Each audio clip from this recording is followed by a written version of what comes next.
afternoon and welcome to the programme. I'm Liberty Corrie and today a Ukraine special as it's a year on from the Russian invasion. We'll hear from refugees, students and find out from local people how they are feeling about the conflict. And now from Ukraine to the UK, a family fled the invasion of their country last year, taking over a month to reach England. The family have now settled in Suffolk. Katie Drake caught up with them to find out more. Alona and her family fled to England, where they have now settled with her sister Yulia and her husband Neil. Alona lived in Lviv in Ukraine, and she describes life before England.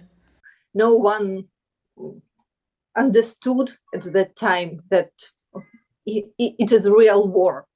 One day, the 24th of February, all was over. I think it was my older niece who sent me a message that Russia started the war. Alona lived in Lviv in Ukraine and describes what it was like seeing the attacks. Yes, we saw missiles. We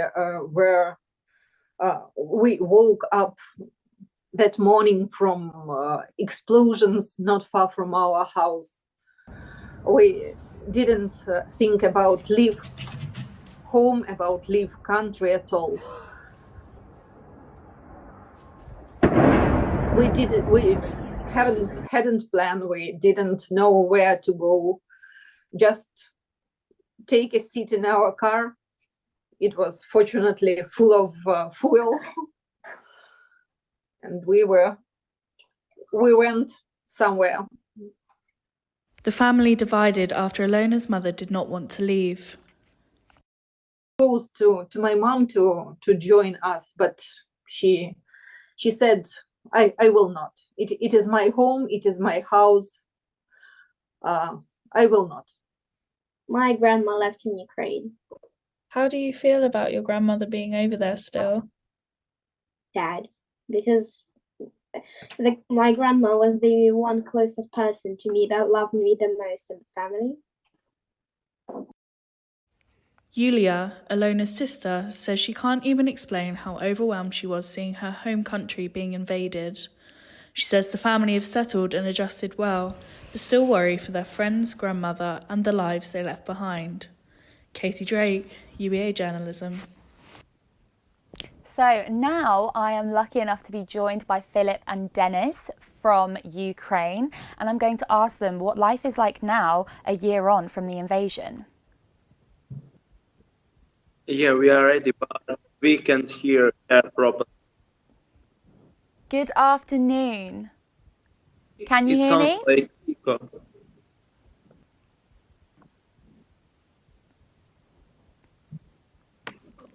It's echo. Bad sound.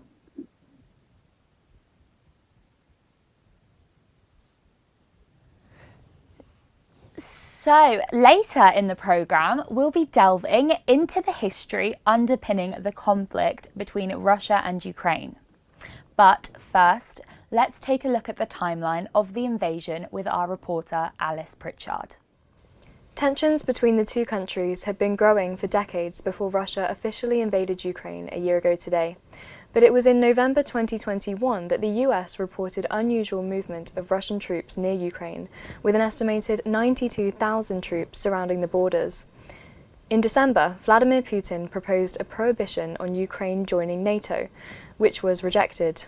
And American President Joe Biden warned of strong economic and other measures if Russia declared war on Ukraine.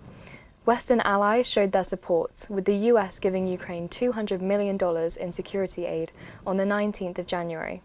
By the 24th of January, NATO troops were on standby to defend Ukraine if necessary. Biden said that Russia will be held accountable if it invades, and it depends on what it does. The conflict escalated in February, with Putin finally ordering Russian forces to enter Ukraine for what he called a special military operation. members of NATO started their first round of financial sanctions on Russia, and on the day that the war officially began, President Zelensky addressed the nation in a video message in which he said Ukraine will not lay down any weapons, and hundreds of thousands of Ukrainians fled their home country to seek refuge in neighbouring European countries. Around the world, food and energy prices increased, and the cost of living crisis was worsened by the impacts of the war. In March, evidence of Russian war crimes surfaced, such as deliberately targeting innocent civilians, and at least 50 civilians were killed when a missile hit a train station in April.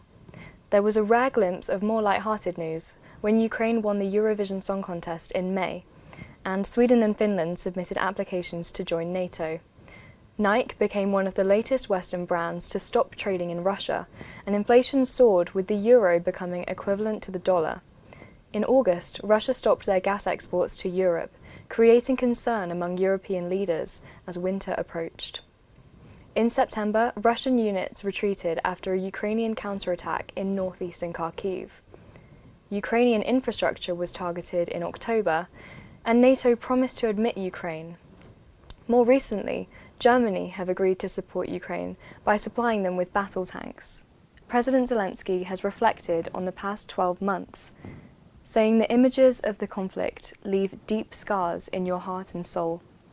The war is expected to last another year, and tomorrow the UK will hold a 1-minute silence to mark the 1-year anniversary of Russia's invasion of Ukraine at 11 a.m. So now we're back to Ukraine. Philip and Dennis, can you tell me what life has been like since the invasion? Hello everyone. Hello from Ukraine. I'm Dennis. I'm a first-year student of Department of Journalism of SU Stefanik Prikарpattia National University. And my cause February 24 is the day Russia's full-scale invasion of Ukraine began. I have a story about how we fled from Kiev to Ivano-Frankivsk. I'm a child of displaced people, and right now I'm here and also studying. And if you don't mind, I will go out my memories. My morning on February 24 started at 7:33 with a people call from my native Svetlana to my mother. This call turned our life 180 degrees. This woman panicked, she screamed into the phone, could not clearly explain what had happened, and the simple repeats the words into the receiver. War has begun. Do you hear? War has come. War. From what we heard, we fell into a stupor. We could not understand what was happening until the air defense system went off near our house. These minutes were remembered as eternity. Taking of the window, the sharp cry of my sister on the sofa, and wild fear, overcome by panic. We are going to the unknown. We had never been to Ivano-Frankivsk before what we have here. I remember how my family because our stage was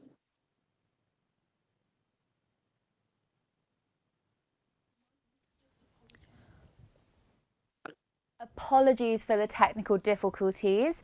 We will now be cutting to Ukrainian students living in England. Amy Dexter has been talking to them about how their families are coping a year on since Russia invasion.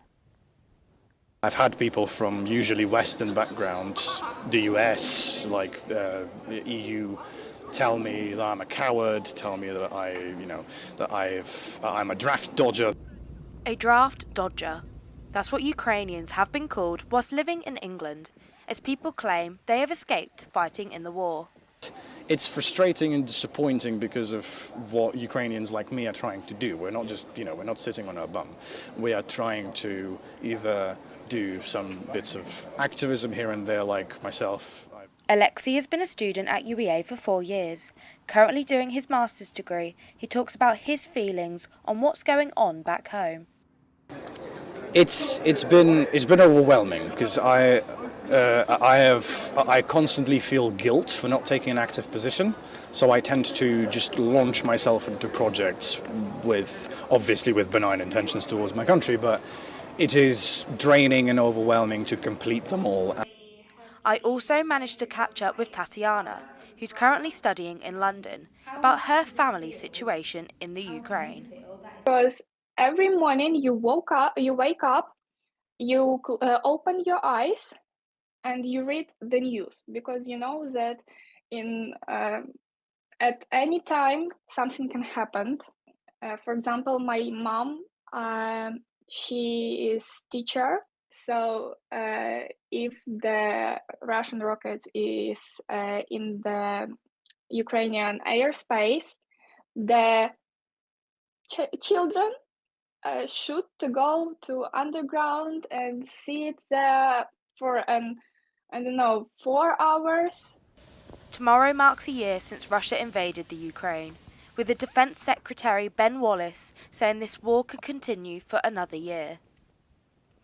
Still to come, we're in a small Norfolk town which is having a big impact on helping refugees. But carrying on, so where did this conflict start and what is the history behind it? Tom Porteous explains. Exactly 1 year ago this week, Vladimir Putin launched what he called his special military operation in Ukraine. However, it was clear to the rest of the world that this was a full-scale invasion that many called the darkest days in Europe since the Second World War. Since then, Europe's map has been shaped by political alliances. Now, Putin wants to redraw Europe's map by force. But why did he choose to do it this way? Putin has long claimed that Ukraine belongs to Russia and that they are one people. But Ukraine is its own nation with its own culture, language and political system. And while the two countries do have shared history, Ukraine has fought hard for its own identity. It all dates back to the Cold War when in 1949 countries in Western Europe and North America signed a pact of military alliances called NATO and promised to defend each other from invasion. By 1991, Ukraine declared independence from Soviet rule and NATO started to expand, moving its way into the old Soviet sphere of influence. Ukraine became a NATO partner in 1994, which brought them a step closer to becoming a member. In 2013, Ukraine reached an association agreement with the European Union. But when it came to sign the deal, Ukraine's pro-Russian government refused and instead strengthened ties with Russia. This led to hundreds of thousands of protesters to take to the streets in favour of the agreement. After months of peaceful protesters, the then Ukrainian president had over 100 people killed, sparking even more protests that eventually drove the president out of office and the country. This meant that Putin was losing influence over the country and decided to take it by force instead.